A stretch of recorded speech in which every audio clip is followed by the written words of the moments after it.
Bien, entonces continuando con el avance de la materia, estamos en nuestros órganos de los sentidos. Vamos a revisar lo que es ahora el órgano de la visión. Por lo tanto, vamos a estudiar lo que es el globo ocular y además los anexos que tiene el globo ocular. Como están viendo, primero lo que tenemos que repasar es la cavidad orbitaria. Con respecto a esta cavidad orbitaria, entonces voy a dar otra clase referida a todo lo que se orienta, lo que es la base, lo que es el vértice, la pared superior, la pared inferior, la pared medial o interna, externa, las articulaciones que se encuentran, los ángulos que contienen, pero bueno, entonces eso lo vamos a analizar en otro tema.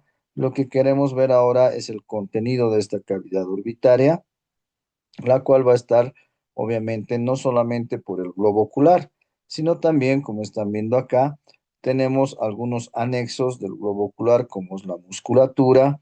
Obviamente esta musculatura va a estar relacionándose con pares craneales, los cuales van a inervar esta musculatura, como es el tercer par craneal, el cuarto y el sexto par craneal. También tenemos la glándula lagrimal con sus vías, ¿no? Inclusive tenemos el tejido adiposo, es decir, la grasa intraorbitaria, la cual va a también servir como un elemento de protección o no solamente de protección, sino también sirve a manera de amortiguación de lo que es el globo ocular a nivel de lo que es la cavidad orbitaria.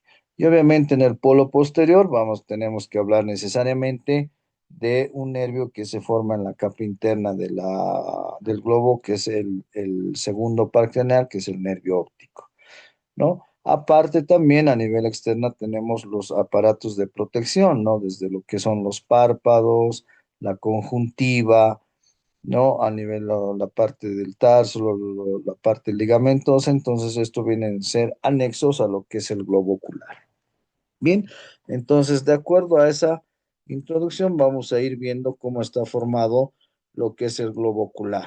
Normalmente pesa entre 7 a 8 gramos, de consistencia dura, ¿no? Es en un diámetro de 25 milímetros antero-posterior, un diámetro transversal y vertical 23 milímetros, es decir, que a nivel antero-posterior es mayor.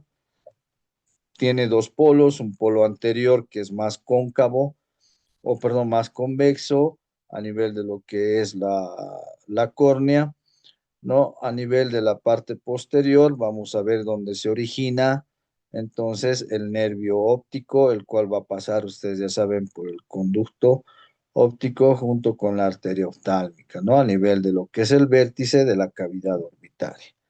Entonces, este globo ocular, entonces se utiliza para su descripción o su estudio anatómico, se realiza de la siguiente manera, ¿no? Se utiliza una parte de lo que es una externa que se denomina también el continente del globo ocular, al cual está formado por tres túnicas o capas, las cuales vamos a llamar la capa fibrosa o también llamada externa, la capa media o tracto uvial y la capa interna o la túnica nerviosa, ¿no? Entonces está formada por estos elementos anatómicos que son los que vamos a describir. Entonces la primera capa del continente que estamos viendo es la capa externa o túnica externa, formada por lo que es el blanco del ojo. Ese blanco del ojo se denomina la esclerótica, ¿no? Y en la parte anterior, la parte más convexa anterior, es una membrana transparente que se denomina la córnea. Entonces ahorita nos fijamos al espejo, ¿no? A nivel externo van a ver el blanco del ojo y ustedes van a poder ver la esclerótica, ¿no? A través de la esclerótica podemos determinar diferentes situaciones, inclusive enfermedades o patologías que puede estar eh, pasando una persona, ¿no? A nivel de la parte de la presión arterial, a nivel de las enfermedades como la ictericia o enfermedades hepáticas, ¿no? Cuando los ojos son más, la esclerótica en realidad son más amarillentos, A nivel de lo que es la córnea, que es una membrana transparente, vamos a poder observar hacia adentro estructuras, ¿no? En las cuales nos van a dar el color del ojo, como el iris, ¿no? Como el iris. Entonces, esa es la idea que podamos ver. Miren, hacia la parte media está lo que es la coroides, por debajo de la esclerótica, entonces estaría la coroides, y por debajo de la coroides estaría la retina. A esas tres capas le vamos a denominar la parte del continente. A nivel anterior, entonces la capa media se prolonga formando lo que es el cuerpo ciliar y el iris, ¿no? Entre iris y iris hay un espacio que se llama la pupila, la cual va a dar acceso a lo que es ya el continente, que va a ser el cristalino, hacia adelante el humor acuoso y hacia atrás el cuerpo vítreo. Esa es la característica que vamos a estudiar. Miren, en el polo posterior, que es menos convexo que el anterior, tenemos la formación de este nervio que va a ser el nervio óptico, ¿no? El segundo par craneal, que se va a originar a través de la capa interna denominada la retina. Bien, entonces ahí hablamos de la esclerótica y la córnea. Es la túnica o capa externa, es la más resistente, por eso también se llama fibrosa. Obviamente tiene que ser resistente, ¿no? Porque imagínense, es lo que está expuesta al medio. Si bien tenemos un aparato de protección como son los párpados, las pestañas, e inclusive por dentro la conjuntiva vulvar, que es la propia que reviste a esta parte de la esclerótica y la córnea. Sin embargo, puede ser está expuesta y puede tener lesiones muy complicadas si no fuera resistente, ¿no? Entonces tiene que ser la capa más fibrosa, la esclerótica y la córnea, ¿no? Entonces es una membrana resistente, es la parte blanca, el color blanco del ojo, que así se denomina. Interesante que a esta esclerótica llegan los tendones de los músculos del globo ocular, ¿no? Entonces, estos músculos del globo ocular van a permitir que nosotros podamos mover hacia arriba, hacia abajo, hacia adentro, hacia afuera, oblicuamente hacia arriba, oblicuamente hacia abajo. Entonces, tenemos la movilidad a través de estos músculos que vienen a ser anexos al globo ocular. Pero también la esclerótica tiene orificios, los cuales van a estar destinados a vasos y nervios de la membrana de la túnica media y de la túnica interna, en el caso de lo que es el nervio óptico, la arteria oftálmica, a través de la central de la retina, ¿no? Entonces tiene que tener orificios para que por ahí pasen el paquete vasculonervioso. Entonces ahí miren, ahí está lo que es la córnea y obviamente la esclerótica, que en este dibujito está de plomo y un plomo más aclarado en el caso de lo que es la córnea. Entonces, como verán, ahí tiene orificios para que entren el conjunto de arterias, las ciliares posteriores, las ciliares anteriores, el círculo arterial a nivel de lo que es el iris, inclusive la vena vorticosa que se puede observar ahí perforándola, y hacia atrás la formación del nervio óptico con la arteria central de la retina, ¿no? Entonces se puede observar, ¿no? Entonces son estructuras que tiene la perforación. Bien, ay, perdón. Sí, continuamos y hablamos de lo que es las perforaciones. Bueno, ya les había explicado esto, ¿no? Es otra imagen donde pueden ver ustedes, ¿no? La vena vorticosa, lo que les decía, las ciliares posteriores, ¿no? El círculo arterial a nivel anterior o del iris, que también se denomina, las ciliares anteriores y obviamente los tendones de los músculos del globo ocular. Ahí está el nervio óptico con la arteria central de la retina y obviamente nuestra rama principal de la vascularización que tenemos aquí es la arteria oftálmica, ¿no? Si ustedes recuerdan, la arteria oftálmica entonces va a ser obviamente la que va a ingresar por el nervio o por el conducto óptico juntamente con el nervio óptico, ¿no? Ahí está la córnea, es la continuación anterior más convexa de la túnica fibrosa, tiene un espesor de 1 milímetro, ¿no? Tiene una cara posterior cóncava, carece de vasos sanguíneos. Ahí, ¿no? Entonces esta es la parte convexa y la posterior es cóncava, ¿no? A través de esta córnea que es transparente vamos a poder ver un espacio que va a ser parte del contenido y esta cavidad o espacio anterior está lleno del humor acuoso. Y posteriormente podemos observar al iris. El iris que va a ser parte de la túnica media, la cual está ya vascularizada, por eso se llama músculo vascular, y un espacio que se llama la pupila, ¿no? Entonces esto nos va a interesar para el fenómeno de cierre y apertura de este espacio. Luego vemos al cristalino o al lente y el humor vítreo. Entonces tenemos una unión donde se llama el limbo esclerocorneal, ¿no? Donde en alguna literatura también se dice que ahí se forma el humor acuosa, también en otros dicen la trabécula, ¿no? Esclerocorneal. Entonces tenemos también ese nombre, por eso también se llama retículo trabecular, ¿no? Esa es la idea. Entonces ahí tenemos la unión de la esclerótica con la córnea y ahí vamos a ver lo que es la trabécula o el retículo trabecular.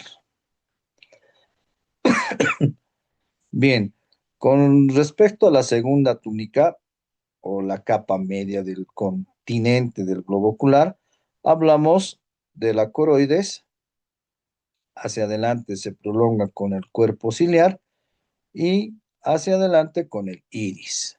Entonces, como verán en la imagen, está lleno de vasos, por lo tanto son ricamente vascularizados. Por lo tanto, se llama también túnica vascular o músculo vascular, porque también hacia adelante hay una musculatura de manera autónoma o visceral a nivel del iris, lo cual permite que exista una contracción o dilatación o relajación de este espacio que se llama la pupila, ¿no? Bien, con respecto entonces a la coroides, es una membrana situada posterior a lo que es la esclerótica, tiene una porción o límite anterior que se denomina la ora serrata, continúa con el cuerpo ciliar y entre la esclera y la coroides va a existir una capa de tejido conjuntivo, ya es más delgada, que se llama la lámina fusca. Entonces no se olviden que su límite anterior se denomina la hora serrata. Entonces aquí están viendo lo que se llama la capa media, que se llama la coroides. A nivel anterior se prolonga con el cuerpo ciliar, con el iris, ¿no? Y obviamente esta parte anterior se va a denominar la hora serrata. A eso a eso se denomina. Entonces fíjense que del cuerpo ciliar entonces van a ver como unos cilios y desde ahí, de su vértice, se desprenden un aparato ligamentoso. A eso se llama la zónula. Esto es muy importante porque va a ser el elemento de fijación, ¿no? De lo que es el lente, o también llamado cristalino. Bien, entonces ahí están viendo la arteria oftálmica con sus ramas, ¿no? Una rama principal, la oftálmica, la cual va a dar las ciliares posteriores cortas, las largas. Ahí viene el circuito arterial o círculo arterial mayor del iris, ¿no? E inclusive aquí perforando lo que es esta parte posterior está el nervio óptico y ahí está la arteria central de la retina, ¿no? Entonces son las encargadas de la irrigación de esta parte. Como les decía, el cuerpo ciliar es la parte que continúa anteriormente a lo que es la coroides. Entonces está entre la hora serrata y el iris. Forma un anillo aplanado triangular, presenta dos zonas que son la corona ciliar y el orbículo ciliar. A nivel anterior vamos a hablar de la corona ciliar, a nivel posterior hablamos del orbículo ciliar, ¿no? Entonces aquí está lo que se llama el cuerpo ciliar, ¿no? Inclusive ahí se puede ver el ángulo iridocorneal entre lo que es la córnea y el iris, la cámara anterior, la cámara posterior. Tenemos entonces el acceso o la comunicación a través de este espacio que se llama la pupila. Y como verán, ahorita enseguida vamos a hablar del iris, pero aprovechando la diapositiva, hablamos, miren, de la musculatura. la musculatura que va a ser el esfínter de la pupila, el dilatador de la pupila que tenemos para que estos músculos viscerales, no se olviden que es un órgano dentro del globo ocular, por lo tanto su musculatura es autónoma o visceral. Entonces, a través del simpático y el parasimpático van a intervenir para hacer lo que es la iridoconstricción y la iridodilatación. Esa es la idea, ¿no? Que enseguida vamos a analizarlo a través de los que son los pares craneales. Entonces, este es el tamaño pupilar normal. Cuando existe la iridoconstricción en su máxima, la miosis, ¿no? La dilatación máxima se llama midriasis. Entonces hay dos fenómenos del cierre de la pupila, vamos a llamar miosis, y la apertura máxima va a ser la midriasis. Entonces esto es producido por la musculatura del iris. Y esta musculatura no podemos controlarla, es visceral, entonces va a tener que ser a través de estímulos físicos. Y eso tiene que ver con la luz, obviamente. ¿No? Entonces eso vamos a ver de dónde viene el núcleo de la iridoconstricción y el núcleo de la iridodilatación. Entonces miren, ahí está la parte simpática y la parte obviamente parasimpática, ¿no? Entonces aquí está el músculo dilatador de la pupila y el músculo interno va a ser el constrictor de la pupila, ¿no? Entonces, todo esto que están viendo, obviamente, es el iris y vamos a tener una porción interna que va a ser encargado de la constricción y una parte externa que va a ser encargado de la dilatación. Ahora, hablando de la constricción y de la dilatación, el irido constrictor es un núcleo que se encuentra a nivel del tercer par craneal. Entonces, ustedes recuerdan, el tercer par craneal es el motor ocular común. Entonces tiene un núcleo motor, como su nombre lo dice, es motor, va a inervar a los músculos del globo ocular, ya vamos a analizar posteriormente. Sin embargo, tiene aquí un núcleo accesorio de Westphal, se denomina, el cual va a ser el encargado de hacer la iridodilatación, ¿no? La iridodilatación. Ahora, la iridoconstricción viene desde lo que es la parte de la médula espinal a nivel de lo que es el C1, el C2, etcétera, ¿no?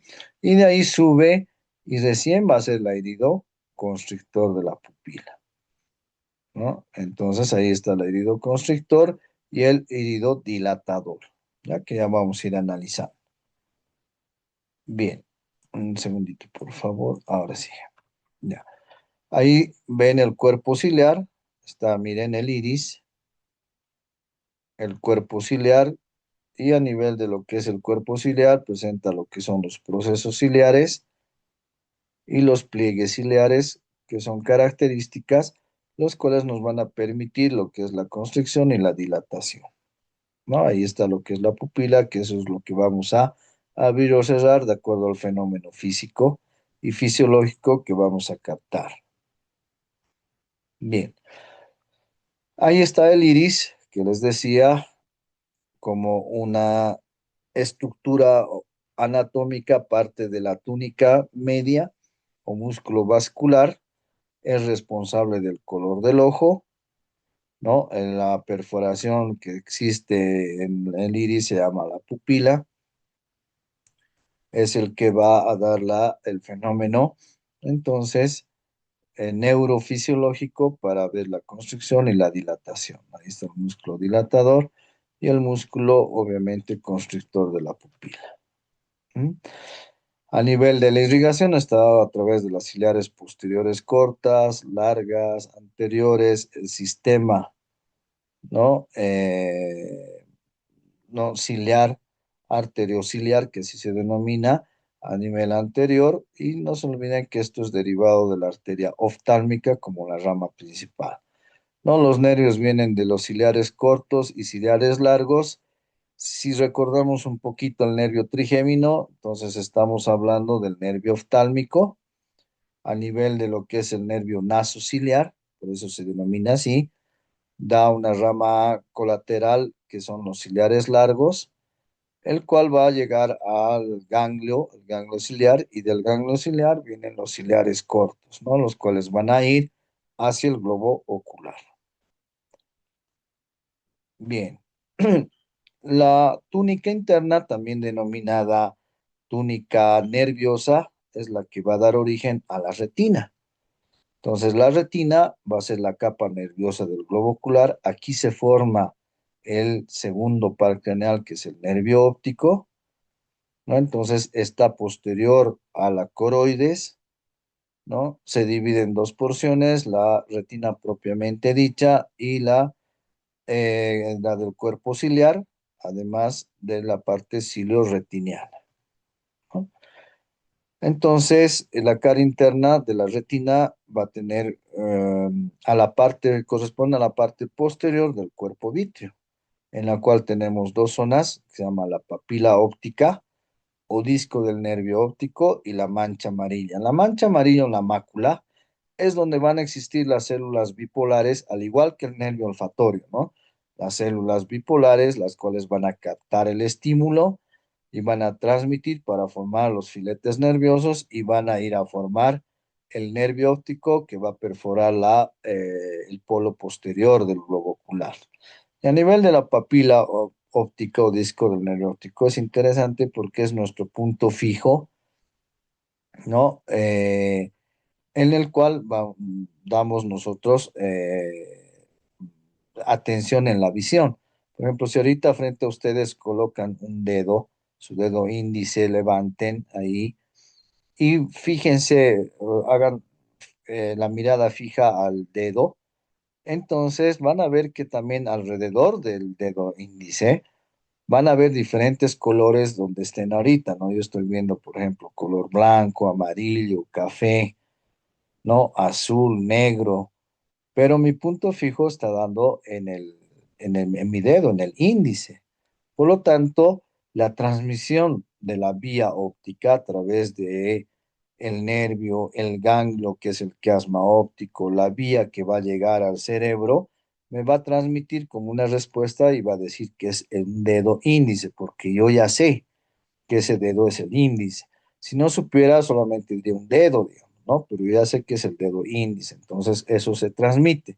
Pero además, todos los colores que están vinculándose en la periferia, a los cuales no son mi punto fijo de observación, es decir, no está en mi disco, en mi papila, pero esos colores se van a impregnar en lo que es la parte de la retina. Por eso es que cuando se hace una disección, vemos la retina de diferentes colores. Eso es lo que ha captado en la vista periférica de una persona, ¿no? O de un animalito, inclusive, ¿no? Cuando hacemos disección de globo ocular en anatomía comparada, podemos observar eso.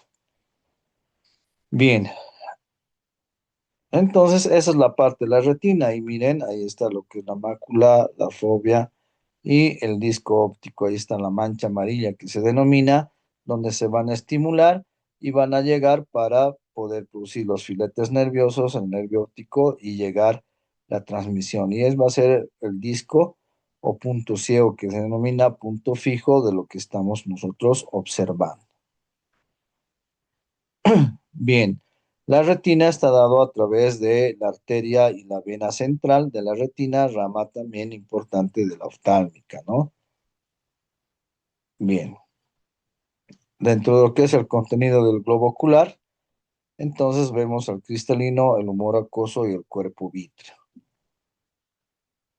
A esta estructura se denomina el contenido. Entonces, la parte media va a ser el cristalino, media anterior, ¿no? De acuerdo a la configuración del globo ocular, ¿no? La parte anterior del globo ocular se denomina el humor acuoso y la parte posterior el cuerpo vítreo.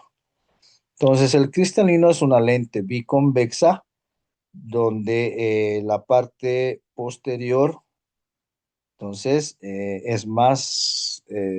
la parte convexa es más posterior, si vale el término, entonces, para poder diferenciar, ¿no? Está sostenido por el ligamento ciliar, los ligamentos o aparato ligamentoso ciliar, que viene desde el cuerpo ciliar, que hemos visto, no tiene irrigación, eso es importante, entonces es avascular.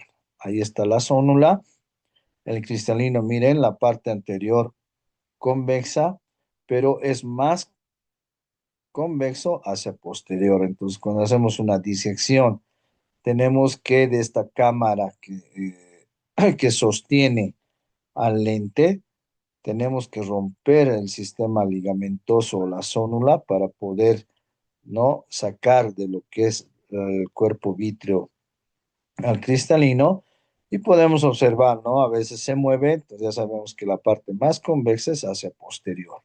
Y podemos colocar en un lugar donde haya letras, como es un lente, va a haber agrandamiento de la letra para que puedan observar, ¿no? Esa es la característica que tiene el cristalino. Es una membrana epitelial muy elástica formada por cristaloides, está sujetada por un aparato de suspensión, ¿no? Presenta esta zona, aparato de suspensión o también aparato ligamentoso sonular, está formado por fibras ciliolentinianas, ciliovítreas, ciliociliares, ¿no? Donde forman un límite o un espacio llamado conducto de Hanover o sonular, y también existe otro espacio que es el conducto abolonado o de Petit, ¿no?, que podemos observar. Entonces, miren, ahí está, de eso estoy hablando, ahí están los, ¿no?, el cuerpo ciliar, los pliegues de los cuales se van a desprender este sistema ligamentoso o la zónula, que van a ser los que van a dar retención a lo que es el cristalino.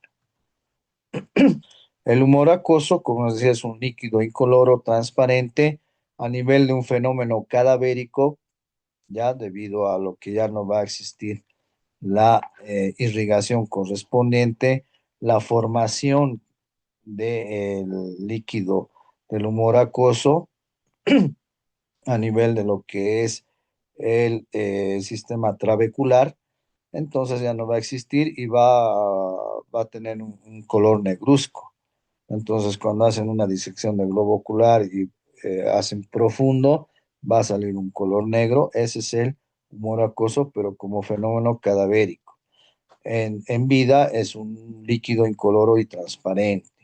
Está lleno en la que es la cámara anterior del globo ocular, ¿no? Entonces, el cual está por delante del cristalino y está limitado por el iris y su espacio que se llama la pupila, ¿no? Entonces, esta es la parte de comunicación que está haciendo para la cámara anterior, ¿no? Entonces, todo esto es el humor acuoso. Entonces, esta cámara anterior se divide en dos partes, una anterior y posterior, las cuales se comunican a través del orificio que se denomina la pupila. Perdón, un segundo.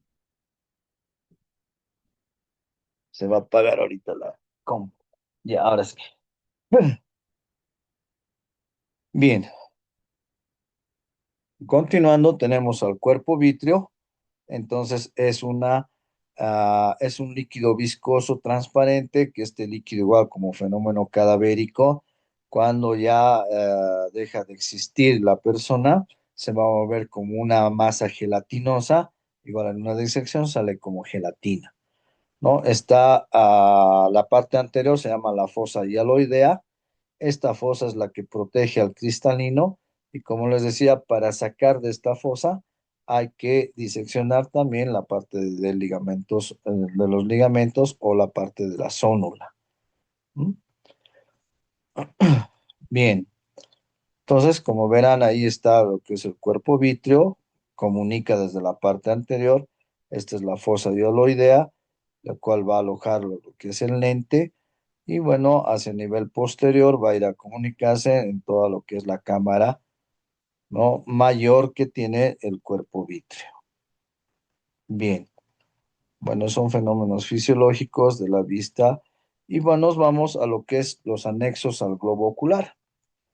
Dentro de lo que son los anexos al globo ocular, ya aparte de estudiar el continente y el contenido, dentro de la cavidad orbitaria presenta también los músculos, los cuales están inervados por el tercer par craneal, motor ocular común, el cuarto par craneal, que es el patético troclear, y el sexto par craneal, que va a ser el motor ocular externo o también llamado abducens, ¿no? Entonces, cada uno de estos es, como hemos estudiado anteriormente, otros nervios como el trigémino, el facial, ¿no? Entonces, se tiene que estudiar un origen real, un origen aparente, trayectoria, ramas colaterales, ramas terminales, ¿no? Entonces, como origen real, no se olviden que, bueno, en el caso del tercero y el cuarto nacen en el mesencéfalo. En el caso del sexto par craneal nace en la protuberancia. Lo que están viendo ahorita es un esquema de núcleos motores y núcleos sensitivos en lo que se refiere el origen real de los pares craneales. ¿No? En el caso del tercer par craneal, entonces el tercer par craneal, también llamado motor ocular común, tiene un núcleo principal que se denomina el núcleo motor y tiene un núcleo accesorio que va a ser el encargado del iridoconstricción, ¿no? Como habíamos dicho, es un núcleo accesorio, ¿ya? Pero en el caso del cuarto par craneal, miren, el núcleo motor, y es el único par craneal que se origina en la parte posterior del tallo encefálico. Entonces va por la parte posterior, por debajo del tubérculo cuadrigémino inferior. Y en el caso del sexto par craneal, su núcleo motor sale a nivel del surco bulbo protuberancial, encima de lo que es la pirámide vulvar. Entonces, esos son los núcleos característicos en ambos casos. Entonces, ¿qué hacen estos pares craneales? Van a inervar la musculatura del globo ocular. Entonces, tenemos 7 músculos, de los cuales están divididos en 4 rectos: el recto superior, el recto inferior que no se ve, el recto interno, recto externo, el oblicuo mayor, hacia abajo está el oblicuo menor y un músculo que aquí está seccionado que se llama el elevador del párpado superior. Entonces, esta musculatura es motora, por lo tanto, podemos controlarlo a través de estos 3 pares craneales, ¿no? En el caso del nervio oculomotor, entonces vamos a ir viendo. Miren, ahí está el nervio oculomotor, atraviesa el anillo tendinoso de los rectos, al igual que el sexto par craneal, pero miren, el cuarto par craneal, que es el patético troclear, ya no ingresa por el anillo de los rectos, está por fuera del anillo de los rectos o de sí. En el caso del cuarto par craneal, va a inervar este músculo que se llama el oblicuo mayor. Si ustedes recuerdan, el oblicuo mayor a nivel de la fosita troclear da la polea. Por eso se llama fosita troclear y por eso al cuarto par craneal se le llama troclear, para que se acuerden, ¿no?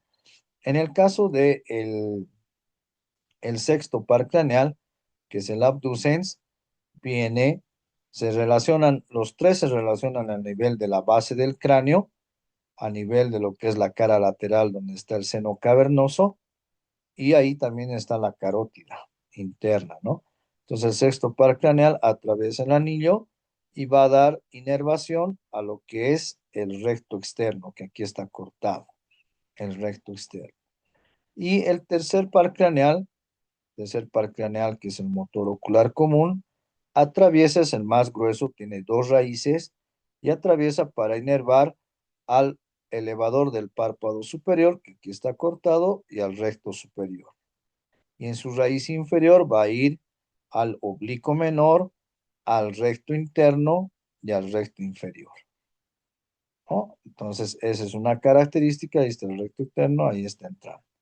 De la inervación de los músculos del globo ocular a través de lo que es los pares craneales. Miren, ahí está el origen del cuarto par craneal, que es el patético troclear, por debajo de los tubérculos cuadrigéminos o colículos inferiores, a ambos lados del velo medular superior. Y de ahí van a abrazar al pedúnculo para dirigirse a la base del cráneo, ¿no? Entonces, eso es lo que está hablando ahí la literatura. Ahí ven el tercer par craneal en el surco pontopeduncular a nivel del espacio perforado posterior. El sexto par craneal a nivel del surco bulbo protuberancial, ¿no? Por encima de la pirámide vulvar. Y al cuarto no se lo ve porque no se olviden, es el que se origina en la cara posterior del tallo encefálico. Bien, ahí está la inervación de los 3 pares craneales a nivel de lo que son los 7 músculos del globo ocular. Con respecto al aparato de protección, estamos hablando de los párpados, la conjuntiva y las glándulas lagrimales, ¿no? Entonces hablamos de los párpados, obviamente externamente está protegido por los músculos cutáneos, el orbicular, en su porción orbital y en su porción palpebral. A nivel externo también hay una porción libre donde están las pestañas, que son medios de protección externas al globo ocular. Y a nivel interno hablamos de lo que son los ligamentos tarsales, entonces el tarso y los ligamentos palpebrales, el externo y el interno, que van a dar una protección a nivel de lo que es la parte externa, ¿no? Entonces, ahí está lo que es el tarso superior, el tarso inferior a nivel palpebral. Se prolongan estas membranas formando lo que es el séptimo, septo superior e inferior, y a nivel lateral los ligamentos tarsales, ¿no? El interno tiene una característica, se desdobla y va a tener una parte externa e interna y que va a proteger a lo que se llama el conducto lacrimonasal, donde se aloja esta parte que se llama el saco lagrimal.